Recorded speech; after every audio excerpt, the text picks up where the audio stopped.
Assalamualaikum warahmatullahi wabarakatuh. Perkenalkan, saya Marsupi SPD, guru SKI di MTS Alhamidiyah Desa Tipalaya, Kecamatan Jambe, Kabupaten Tangerang. Saat ini saya sebagai mahasiswa PPG Daljeb tahun 2025 di LPTK UIN Sunan Gunung Jati Bandung dengan nomor induk mahasiswa 5252110146. Demikian perkenalan diri yang dapat saya sampaikan. Terima kasih.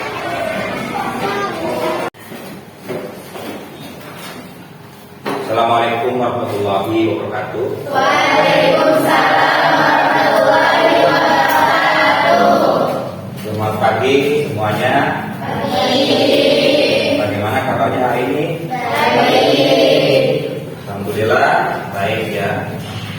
Oke, sebelum kita ke materi pembelajaran pada hari ini, yaitu Bapak ingin kalian berdoa dulu agar pembelajaran kita mendapat keberkahan dan juga diberikan pemahaman yang baik oleh KS. Silakan, siapa kan?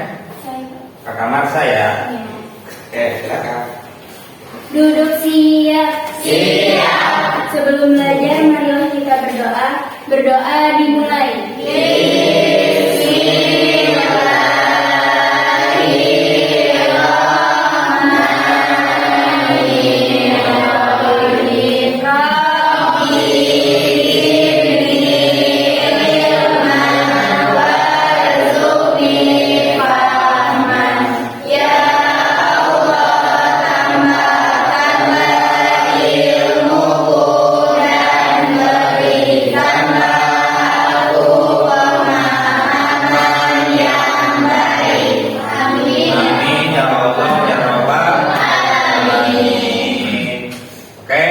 Sebelum kita pembahasan materi pelajaran strategi dakwah Rasulullah Shallallahu Alaihi Wasallam di Mekah. Tapi sebelumnya, Bapak ini mengecek kehadiran semuanya ya. Kata saya ini ya masuk dulu ya. Apakah hadir semua? Hadir ya? Pastikan hadir semua ya. Sebelum kita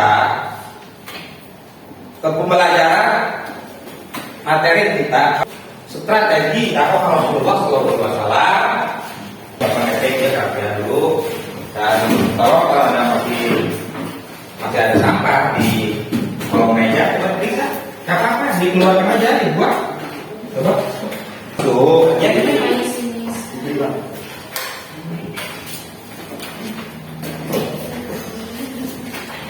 Oke ya, sudah rapi ya. Yaitu yang pada minggu kemarin kita sudah membahas isi dakwah Rasulullah Shallallahu Alaihi Wasallam. Ada yang masih ingat apa saja misi dakwah Rasulullah Shallallahu Alaihi Wasallam di Mekah? Siapa yang tahu? Jadi silakan. Menyempurnakan akhlak tepat. Oke, selanjutnya masih ada ya. Siapa yang siap menjawab? Ya. Apalagi selain itu? Manusia yang mulia dan bermanfaat. Tepat sekali ya. Itu juga termasuk misi dakwah Rasulullah Shallallahu Alaihi Wasallam. Siapa lagi? Yang ini kan masih ada dua, semuanya dapat. Apa saja misi dakwah Rasulullah Shallallahu Alaihi Wasallam? Mengajarkan ketauhidan. Oke, selanjutnya siapa yang bisa jawab? Memberi kabar gembira dan peringatan. Ya, ternyata semuanya sudah memahami pelajaran yang telah lalu. Oke ya, kita masuk ke pembelajaran materi, yaitu strategi dakwah Rasulullah Shallallahu Alaihi Wasallam di Mekah. Ya, tapi menyampaikan tujuan pembelajarannya. Silakan dibaca tujuan pembelajarannya apa saja. Coba baca bersama.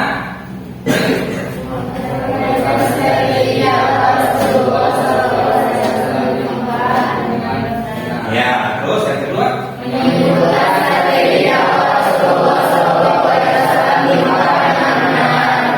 Terus ini juga.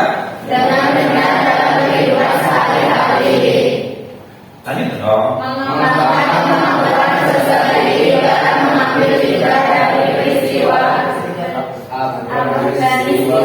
Menggunakan kemampuan peserta didik dalam mengambil ibrah dari peristiwa bersejarah Islam mengenai tokoh-tokoh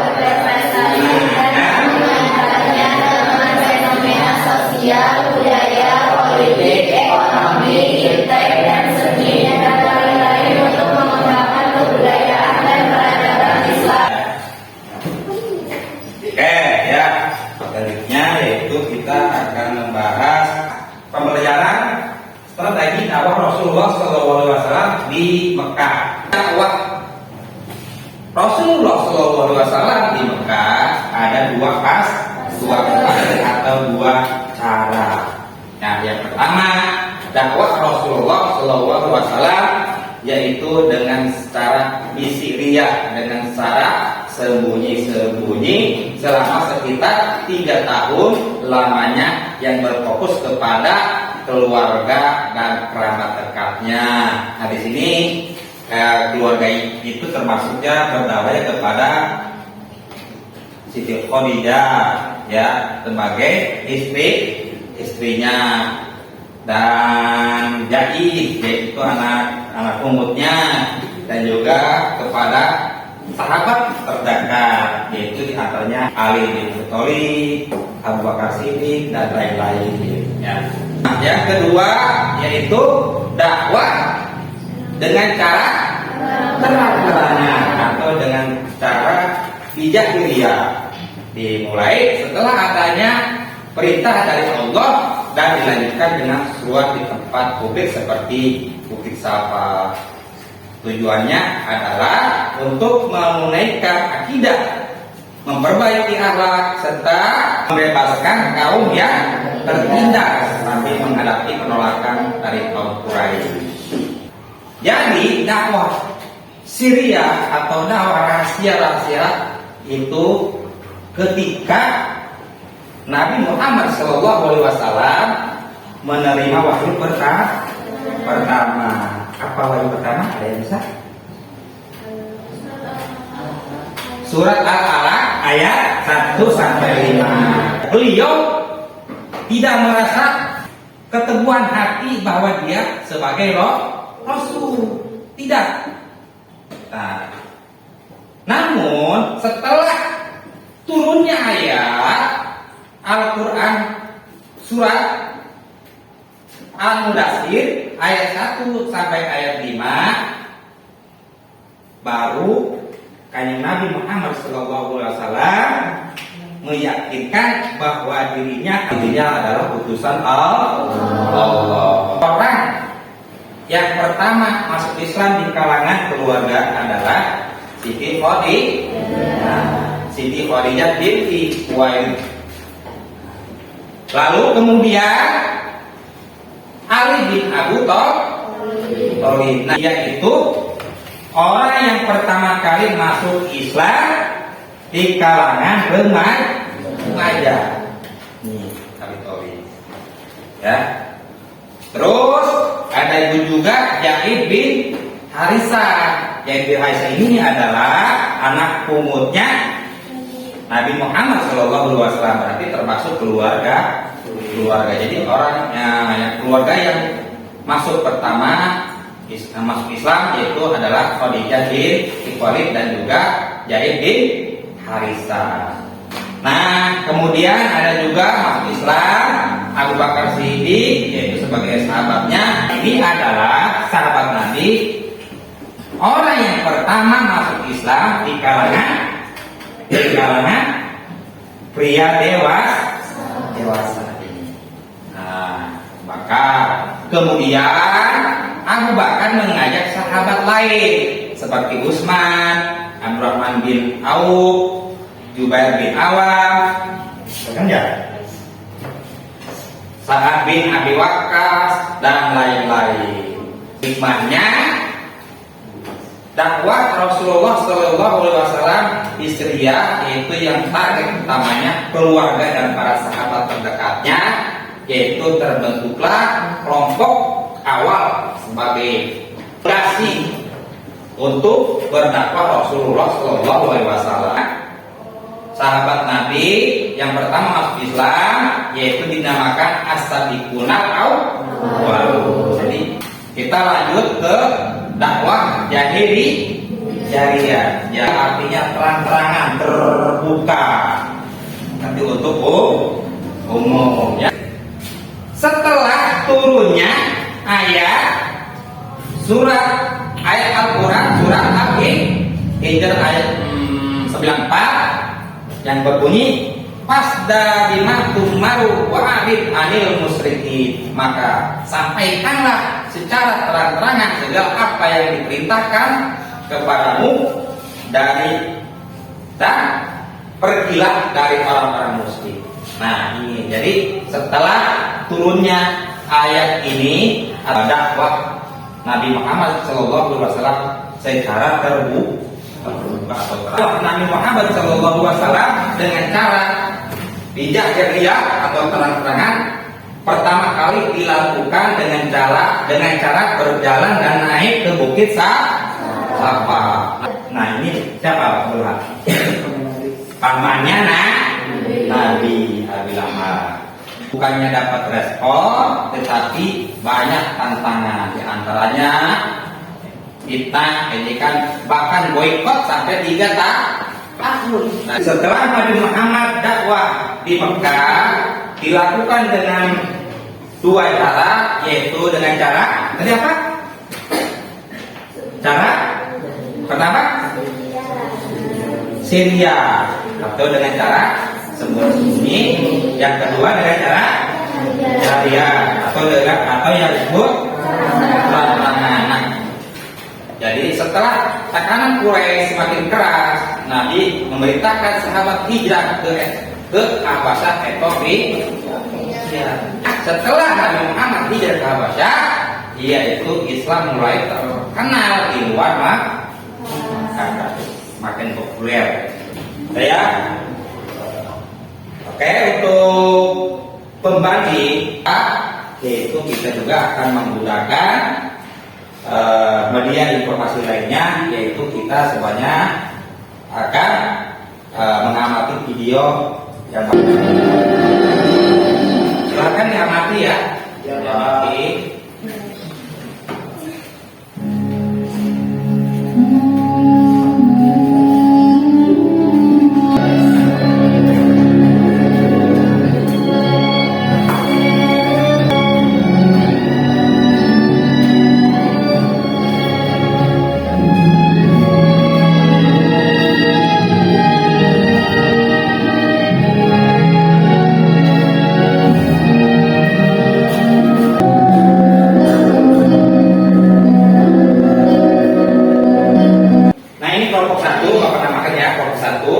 Kelompok 2, 3, dan 4. Ayo semuanya berkontribusi ya. Ya. Kalau sudah, silakan setiap kelompoknya untuk mempresentasikan di depan ya.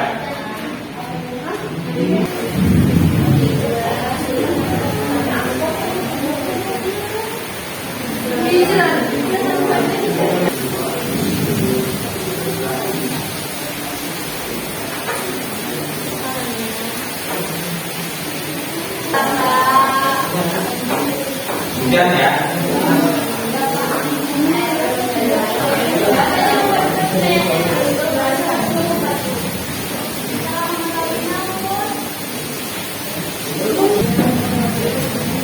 Ada yang tidak?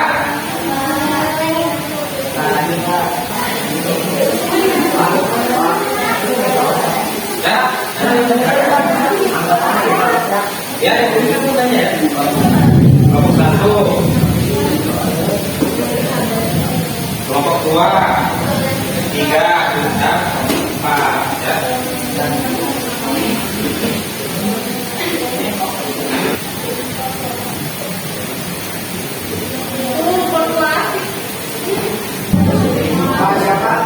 Nah, silakan kelompok 1 kalau sudah presentasikan di depan ya, semuanya ke depan.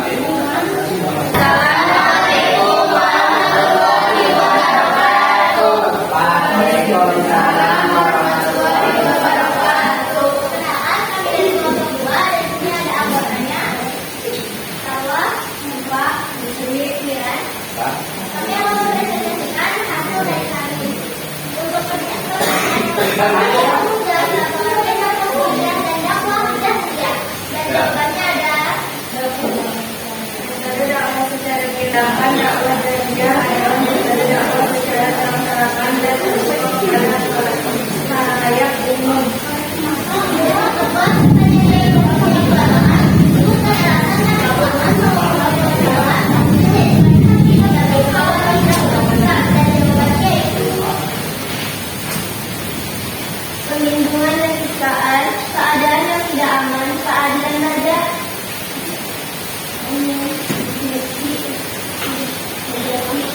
Mencari tempat yang lebih aman. Dan yang ketiga, pertanyaan ini, apa yang dilakukan Hakim Rois setelah mengetahui umat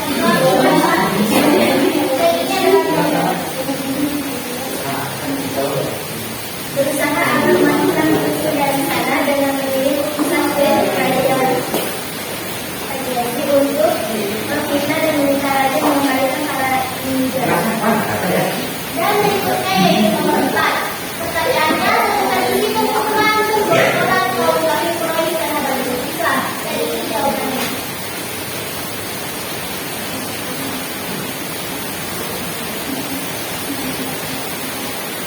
Pertama larangan nikah, kedua larangan beragam, yang ketiga larangan berinteraksi sosial, keempat larangan berbuat, kelima larangan mengatasi pemboikotan.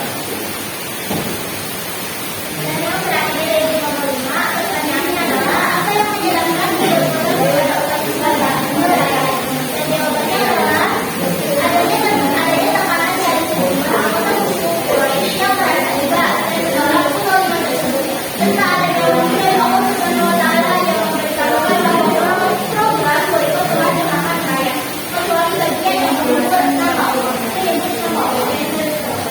Sekian dari kelompok kami. Wassalamualaikum warahmatullahi wabarakatuh. Nah, silakan. Assalamualaikum warahmatullahi wabarakatuh.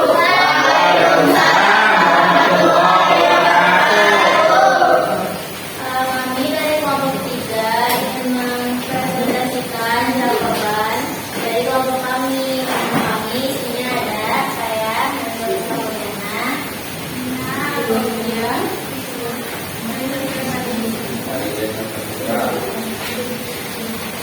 jawaban dari nomor 1 berikut pertanyaannya. Jelaskan pengertian dakwah Syria dan dakwah daerah. Jawabannya, dakwah Syria adalah dakwah yang dilakukan secara sembunyi-sembunyi, sedangkan dakwah daerah adalah dakwah yang dilakukan secara terang-terangan. Terus?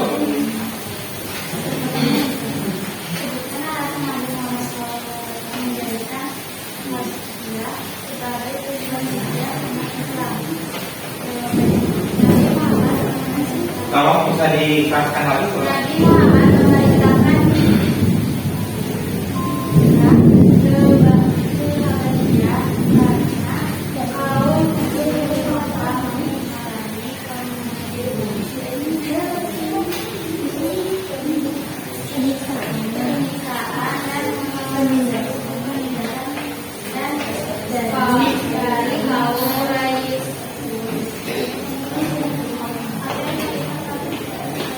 Ngomong nanti.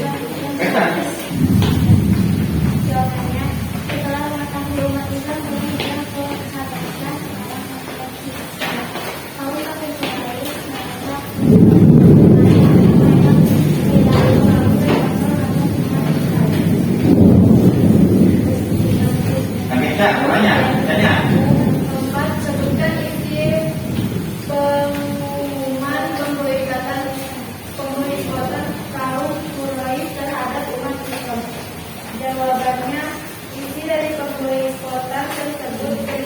berikutkan, tidak beli, tidak bergaul, tidak bergaul, memasuki rumah maupun berbicara hingga mereka menyerahkan Rasulullah untuk ibunya. Syarat apa yang menyebabkan kebaikan para umat Islam berakhir? Jawabannya adanya tekanan dari sejumlah anggota suku Quraisy yang merasa iba dan menolak kezaliman tersebut, serta adanya wahyu dari Allah SWT yang memberitahukan bahwa tiada boikot telah dimakan raya kecuali bagian yang menyebut nama Allah. Ya, itu jawaban dari kami. Sekian, maaf kalau masih ada yang kurang atau yang salah. Kami maklumi. Ya, Assalamualaikum warahmatullahi wabarakatuh. Waalaikumsalam. Selanjutnya kelompok pakar, ya silakan maju ke depan. Bacakan presentasinya dengan Assalamualaikum warahmatullahi wabarakatuh. Kenalin, kami dari kelompok 4 ingin mempresentasikan hasil dari diskusi kami, yaitu yang pertama, jelaskan pengertian dakwah Siriyah dan dakwah Jahriyah. Jawabannya, dakwah Siriyah adalah metode dakwah yang dilakukan secara sembunyi-sembunyi selama 3 tahun. Sedangkan dakwah Jahriyah adalah metode dakwah yang dilakukan secara terang-terangan. Yang kedua, sebutan alasan Nabi Muhammad SAW menjadikan obat sebagai tujuan dan obat Islam. Jawabannya yaitu menghadapi penyiksaan dan diskriminasi kaum mengenai perlindungan dan kebebasan, adanya pemimpin yang adil di Indonesia, mereka langsung dari Allah Subhanahu wa Ta'ala.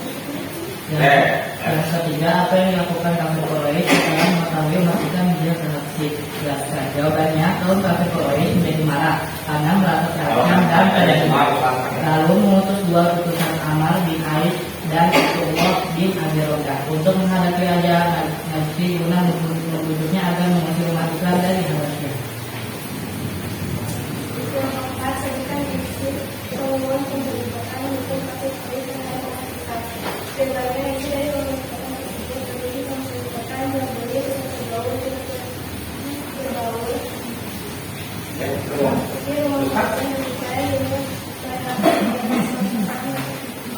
kalau gelap sih ya, maju baca. Kalau gelap, Apa yang menyebabkan pemboikotan pada umat Islam terakhir? Jawabannya, adanya tekanan dari sejumlah anggota suku Quraisy yang merasa iba dan menolak kezaliman tersebut, serta adanya wahyu dari Allah Subhanahu wa Ta'ala telah dimakan rakyat kecuali bagian yang menyambut nama Allah. Demikian hasil presentasi kami. Wassalamualaikum warahmatullahi wabarakatuh. kita belajar bahwa perjuangan menegakkan kebenaran tidak selalu mudah. Rasulullah SAW demikian. Tadi yang Bapak ceritakan. Jadi kita juga untuk bisa menerapkan dalam kehidupan kita menteladani sikap Rasulullah SAW. Dan ingatlah bahwa setiap kebaikan pasti akan dapat pertolongan dari Allah Subhanahu wa Ta'ala. Untuk pelajaran selanjutnya, insyaallah kita akan bahas tentang substansi poin-poin dakwah Rasulullah SAW. Alhamdulillah pada hari ini kita sudah selesai. Mudah-mudahan hari ini kita mendapatkan ilmu yang bermanfaat.